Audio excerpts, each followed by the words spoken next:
Vanities of vanity, said the preacher, vanity of vanities. All is vanity. What profit hath a man of all his labor, which he taketh under the sun? One generation passeth away, and another generation cometh.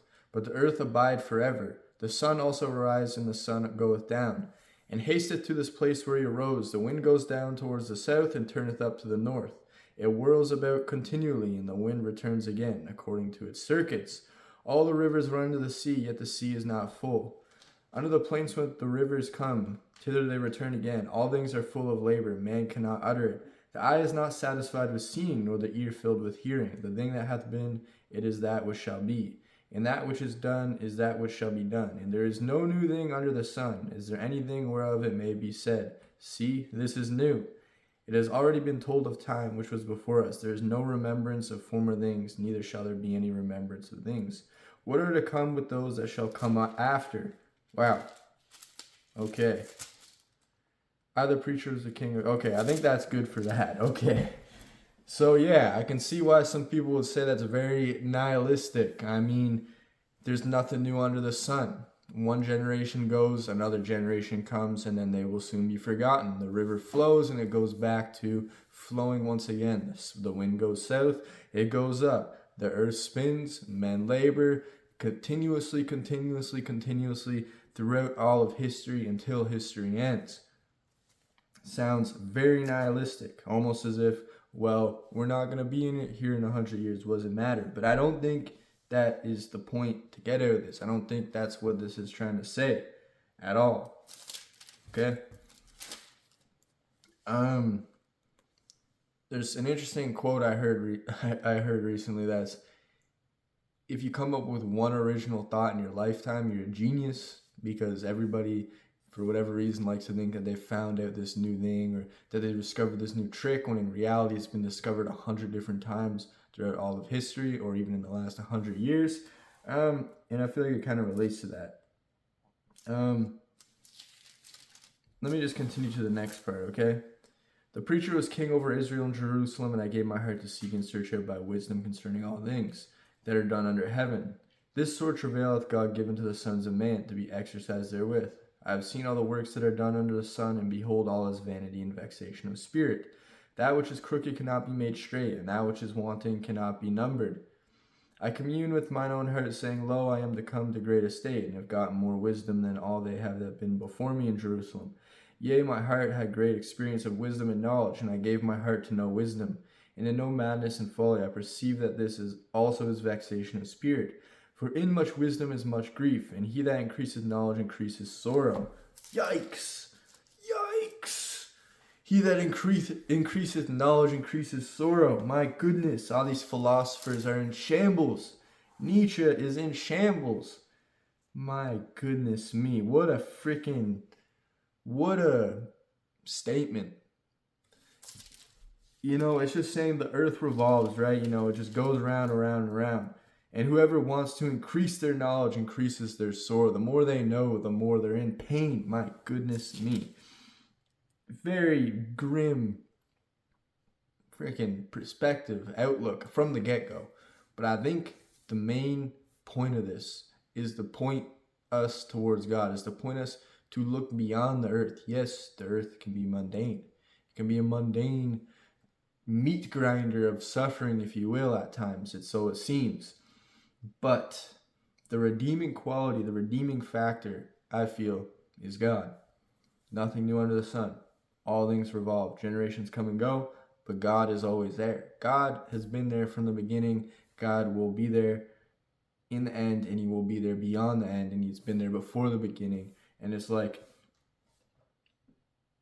beyond, if one attaches himself to this earth, right? If one identifies with the earth, says, yes, I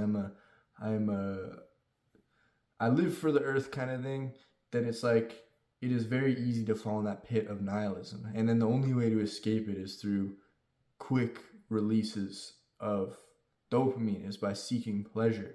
Because, yes, without God, when you look at the earth, that's all it really is. There is nothing new under the sun.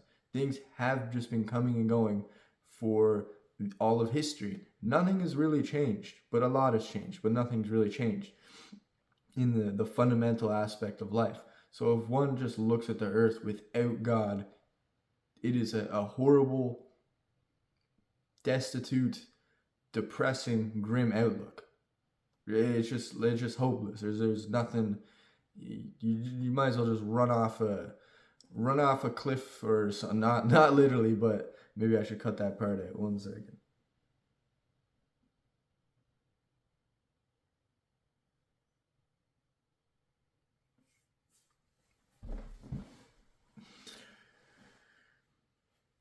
But you know what I mean? Like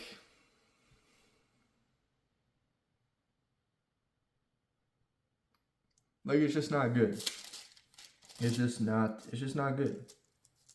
And it even says, the things, vanity. It's all vanity. It's all to boost the ego, to promote, to puff oneself up. Work for the new car, work for the new house, work for the new Rolex, whatever. Like vanity of vanity. Toil away, just to get the new shiny object, just to get the new shiny thing. When in reality, it's all about God. It all comes back to God. And I feel like it's kind of set up this way. I think in earth without suffering, in earth without things boring, it'd kind of drive man insane. If there's nothing to work towards, if there is no toil to do, if there is no um, inherent sort of suffering to the work, it would almost be too easy. Like why put one's faith in something higher when there is no push to, there is no drive to. It's like that. I feel like that mundaneness, that bleak outlook, initial bleak outlook on life can actually lead one to finding God, because they realize, wow, is this all life really is, or is there something grander? And then they begin to seek, and they begin to search, and then they begin to look for that thing that is higher, and then they come to God. So I feel like it's almost set up in that way to bring us closer to God. Yeah, he says he's come to much wisdom, but in that wisdom is grief. But I feel like in that grief, one can be closer to God. And I guess, what do I think of that? Why does knowledge lead to suffering? Because, it's nice being naive. It's nice to just not have a worry in the world, there's, no evil, no nothing. Yeah, and sort of just be irresponsible and carefree. I mean, I feel like there's 3 ways to go about this, right? When looking at life for what it is, when looking at the brutal reality, the hardships of life, one can become nihilistic, basically deny God and say, oh, the world, woe is me, world is pain, whatever. One can take the reverse, the flip side, and become naive or blinded or willing ignorance. Just decide to not look at the world, ignore it, be irresponsible, huddle into a cave, huddle into a shell, and just allow themselves to wither away until they pass. And just complete naivety. And the third way is God.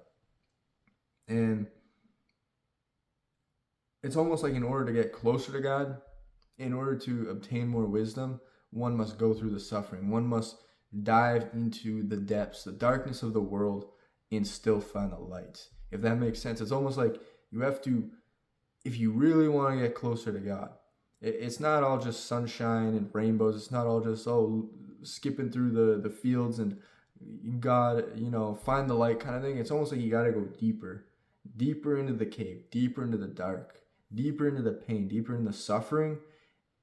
And when you can see the light, even in the worst, most dark, horrible moments of your life, then God really gets to shine. Then you really get to see the light, if you will. And I've heard this before. It's like walking around in day. When somebody's got a flashlight, it's nothing. The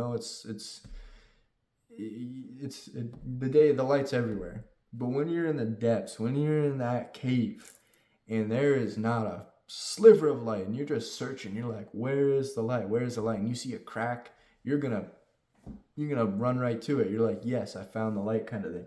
And that's what I think it means by, like, when he's saying, in my age I've become more wise, but in my wisdom I've found more sorrow, more pain, is because there is pain in wisdom. There is pain in living a life closer to God. There's a lot of things we have to give up. There's a lot of things that we might want to do, or we might want to have, or that we might want to live our life a certain way. But in order to get closer to God, that kind of just, the two don't go hand in hand, and that leads to pain, that leads to suffering, but that also leads to wisdom. That also leads to strength, the temperance of the spirit, temperance of the soul, and a more tight-knit bond with God, in my opinion. So initially, looking at Ecclesiastes, it looks completely nihilistic. It looks, Ecclesiastes 1 at least, it looks completely hopeless. It's like, my goodness, this is bleak, this is dim, just suffering ad infinitum, the meat grinder of life. And then he even goes on to say, as he pursues more wisdom, he finds more sorrow, he finds more grief. So it's almost like, what's the point of even trying? Why not just be a naive or a nihilistic individual and just say F everything and do what everyone wants? But the main pursuit is God. And I think God, as I said earlier, set it up that way so that we try harder to find him. Because without God, we end up in more and more pain. Nihilism only leads to pain. It only leads to suffering. Naivety only leads to ignorance and also more suffering. So it's like, there's immense suffering here, immense suffering there, much less suffering up here. If anything, the suffering becomes non-existent. In moments, I'm sure you felt this, and I'm not speaking as if like, oh, there's this constant pain or this constant like drag on life or anything like that, but the burdens of life become much less when there is something higher. Nihilism, the burdens of life are so unbearable that one must just drink and do whatever they want all day. Naivety, there is no burden of life, but there is no meaning. There's very little burden of life.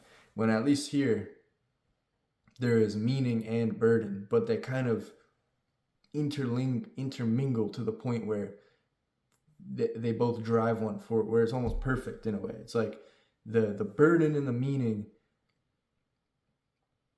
are on such a level. The more meaning you get, the more burden one must bear, but the meaning almost counteracts the burden to make the burden non-existent, if that makes sense. That's how I look at least. Anyways, I hope you enjoyed this video.